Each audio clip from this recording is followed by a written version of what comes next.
Bom dia, meus queridos, nesse domingo, dia 23 de novembro, festa de Cristo Rei. Bom dia, queridos irmãos e irmãs. E hoje, festa de Cristo Rei, meditaremos juntos a carta de São Paulo aos Colossenses, capítulo 1, versículos de 12 a 20. Tudo foi criado por meio dele, para ele, e nele tudo tem a sua consistência. Com esse famoso hino, São Paulo nos transmite a compreensão que ele e os primeiros cristãos tinham do mistério de Cristo, cabeça do corpo que é a Igreja, princípio de tudo o que existe. O que esse hino nos transmite não é uma fábula mitológica, mas uma realidade concreta sobre a qual precisamos refletir. Jesus é o começo e o fim de tudo, do universo criado, da história universal e da minha história pessoal. Na carta de São Paulo Apóstolo aos Colossenses. Irmãos, com alegria dai graças ao Pai, que vos tornou capazes de participar da luz que é a herança dos santos. Ele nos libertou do poder das trevas e nos recebeu no reino do seu Filho amado, por quem temos a redenção e o perdão dos pecados. Ele é a imagem do Deus invisível, o primogênito de toda a criação. Pois, por causa dele, foram criadas todas as coisas, no céu e na terra, as visíveis e as invisíveis, tronos e dominações, soberanias e poderes, tudo foi criado por meio dele e para ele. Ele existe antes de todas as coisas e todas têm nele a sua consistência. Ele é a cabeça do corpo, isto é, da Igreja. Ele é o princípio, o primogênito dentre os mortos, de sorte que em tudo ele tem a primazia, porque Deus quis habitar nele com toda a sua plenitude, e por ele reconciliar consigo todos os seres, os que estão na terra e no céu, realizando a paz pelo sangue da sua cruz. Palavra do Senhor. Graças a Deus. O trecho de Colossenses que hoje meditamos é gêmeo do prólogo de São João e nos ajuda a entender o significado da festa de hoje, Cristo Rei da história e do universo inteiro. Muitos estudiosos acham que o hino poderia ter sido um canto das igrejas da Ásia Menor. Neste lugar, quem fundou a igreja foi um discípulo de Paulo, Epáfra, que aparece no final da carta junto ao evangelista São Lucas, igualmente companheiro de Paulo e chamado Caro Médico. E uma outra personagem, que é Marcos, primo de Barnabé, que depois se tornou evangelista Marcos. Este grupo fazia parte do time dos evangelizadores que cercavam São Paulo e criaram a igreja na Ásia Menor. O que impressiona é que trechos altíssimos, como esse que hoje meditamos, ou o prólogo de São João, eram simples e maravilhosos hinos que as primeiras comunidades cristãs cantavam em suas celebrações. Isso nos faz entender o nível espiritual que se vivia na igreja primitiva.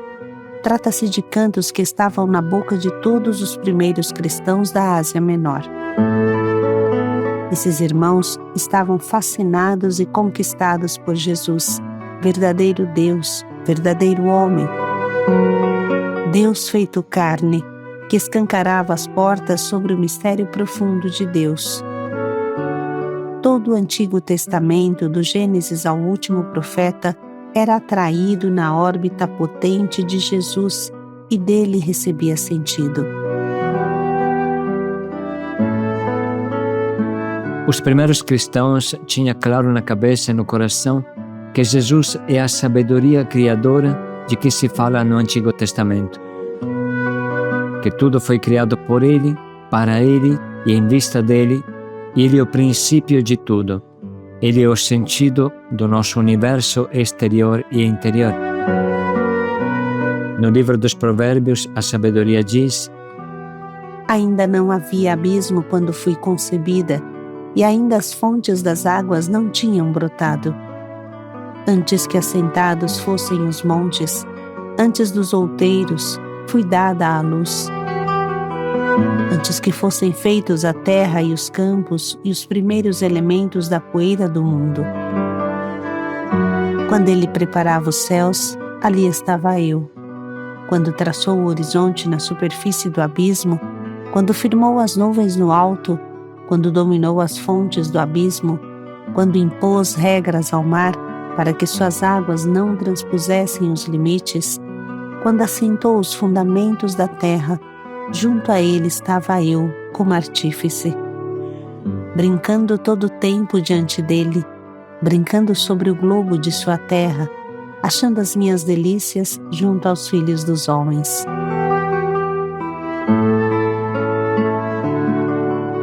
O Novo Testamento nos diz que esta sabedoria, esta razão suprema, este Logos, como é chamado, esse Logos que é o sentido de tudo o que existe, é Jesus, o Filho de Deus feito carne. Esta chave de interpretação de tudo o que existe é extraordinária e nos diz que na base de tudo está o Filho de Deus. Ele é o sentido encarnado de tudo o que existe. Também a matéria estelar, a vida, a luz, trazem o molde do Verbo de Deus, seu querido Filho. Por isso, da grandeza e da beleza das criaturas, é possível conhecer por analogia o seu autor. Isso é maravilhoso e nos diz que tudo que foi criado é bom, porque das mãos de Deus só sai coisa boa. A existência está encharcada de bondade, é uma imagem do amor de Deus. Imagine um pouco, olhando as estrelas, você toca Deus. Dizia o profeta Baruch. As estrelas brilham de seus mirantes, Ele, Deus, as chama e elas respondem, eis-nos aqui, e brilham de alegria por aquele que as fez. Nessa altura, podemos passar do mundo da criação ao mundo da história real da humanidade. São Paulo, com força, diz: Cristo é a cabeça do corpo, que é a Igreja. Afirma o nosso Papa Bento XVI: Cristo é a cabeça do corpo, que é a Igreja, e já é isso pela sua encarnação. De fato, ele entrou na comunidade humana para regê-la e compô-la como um corpo, isto é, uma unidade harmoniosa e fecunda. A consistência da humanidade tem em Cristo sua raiz, seu eixo vital, seu princípio. Assim continua nosso Papa Bento XVI, sempre na famosa audiência do dia 7 de setembro de 2005. O hino encaminha-se para a conclusão celebrando a plenitude que Cristo tem em si como dom do amor do Pai. É a plenitude da divindade que se irradia tanto no universo como na humanidade, tornando-se fonte de paz, de unidade, de harmonia perfeita. Vamos refletir sobre o peso destas palavras. Tudo foi criado no Verbo e não em outras coisas. Esta palavra é explicada ainda melhor pela sucessiva. Tudo subsiste nele, no Verbo, no Filho de Deus, em Jesus. Tudo subsiste nele, tudo converge a ele. Não existe nada fora de Deus, porque Deus é a origem de tudo. A primeira consequência disso é que tudo o que existe é bom. Deus não pode criar nada de mal.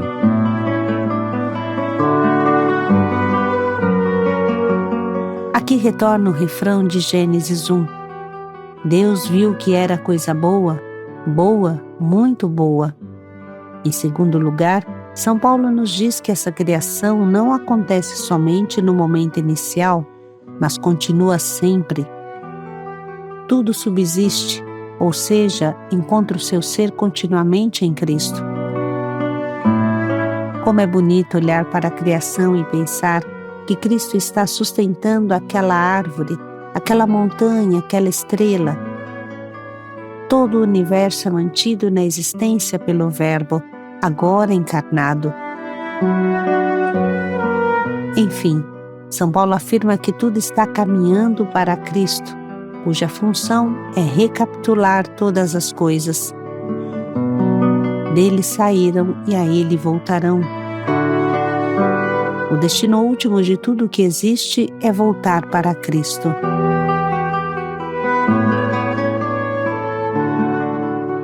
É muito bonito lembrar o pensamento do Concílio Vaticano II, que retoma este trecho e diz: a Igreja, por sua parte, acredita que Jesus Cristo, morto e ressuscitado por todos, oferece aos homens, pelo seu Espírito, a luz e a força para poderem corresponder à sua altíssima vocação.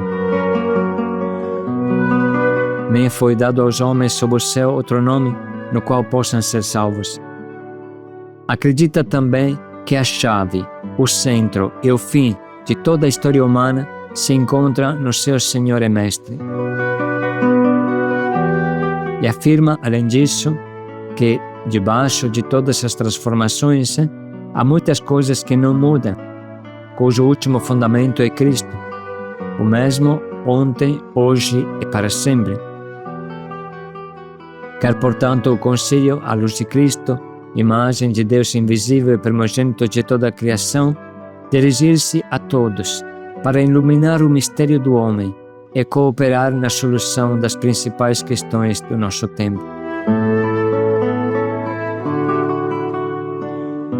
Na realidade, o mistério do homem só se esclarece verdadeiramente no mistério do Verbo encarnado. Adão, o primeiro homem, era efetivamente figura do futuro, isto é, de Cristo Senhor. Cristo, novo Adão, na própria revelação do mistério do Pai e do seu amor, revela ao homem a si mesmo e lhe desvenda a sua vocação sublime. Não é por isso de admirar que as verdades acima ditas tenham nele a sua fonte e nele atinjam a plenitude.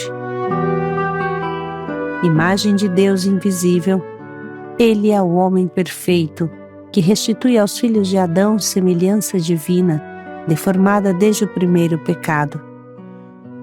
Já que nele a natureza humana foi assumida e não destruída, por isso mesmo também em nós foi ela elevada à sublime dignidade. Porque pela sua encarnação, ele, o Filho de Deus, uniu-se de certo modo a cada homem. Continua o Concílio. Trabalhou com mãos humanas, pensou como a inteligência humana, agiu como a vontade humana, amou com o coração humano. Nascido da Virgem Maria, tornou-se verdadeiramente um de nós, semelhante a nós em tudo, exceto no pecado.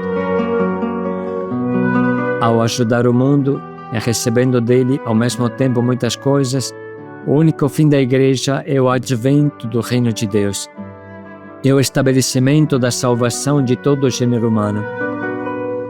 E todo o bem que o povo de Deus pode prestar à família dos homens durante o tempo de sua peregrinação deriva do fato de que a Igreja é o sacramento universal da salvação, manifestando e atuando simultaneamente o mistério do amor de Deus pelos homens. À luz dessas palavras do concílio, vamos ler novamente o trecho que a liturgia hoje nos oferece. Na carta de São Paulo Apóstolo aos Colossenses. Irmãos, com alegria dai graças ao Pai, que vos tornou capazes de participar da luz que é a herança dos santos. Ele nos libertou do poder das trevas e nos recebeu no reino do seu Filho amado, por quem temos a redenção e o perdão dos pecados. Ele é a imagem do Deus invisível, o primogênito de toda a criação. Pois, por causa dele, foram criadas todas as coisas, no céu e na terra, as visíveis e as invisíveis, tronos e dominações, soberanias e poderes. Tudo foi criado por meio dele e para ele. Ele existe antes de todas as coisas e todas têm nele a sua consistência. Ele é a cabeça do corpo, isto é, da Igreja. Ele é o princípio, o primogênito dentre os mortos, de sorte que em tudo ele tem a primazia, porque Deus quis habitar nele com toda a sua plenitude, e por ele reconciliar consigo todos os seres, os que estão na terra e no céu, realizando a paz pelo sangue da sua cruz.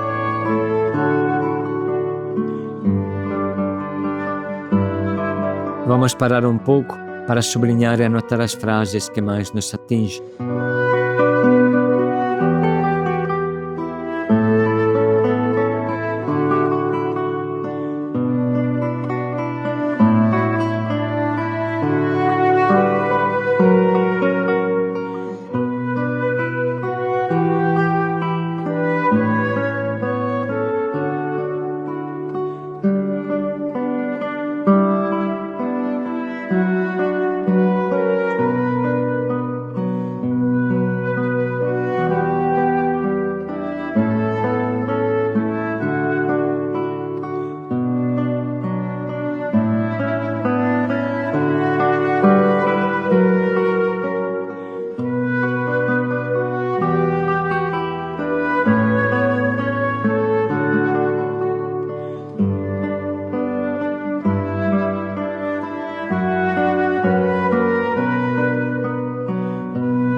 Chegamos agora à escolha do nosso propósito.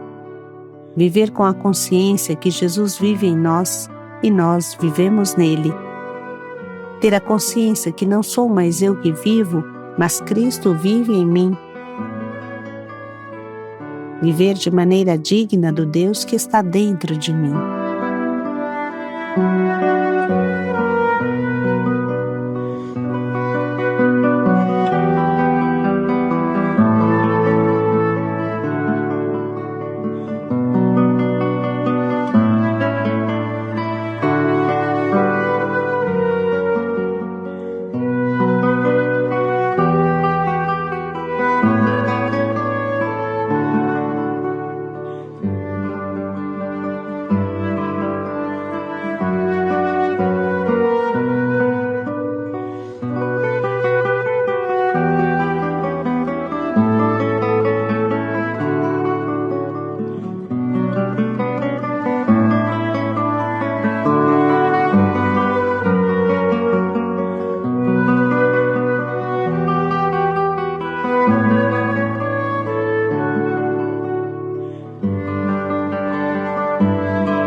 Vamos parar mais um minuto para pensar bem em como podemos colocar em prática o nosso propósito.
Cristo, nossa cabeça. Paz e alegria a todos. Cristo vive em mim. Paz e alegria a todos.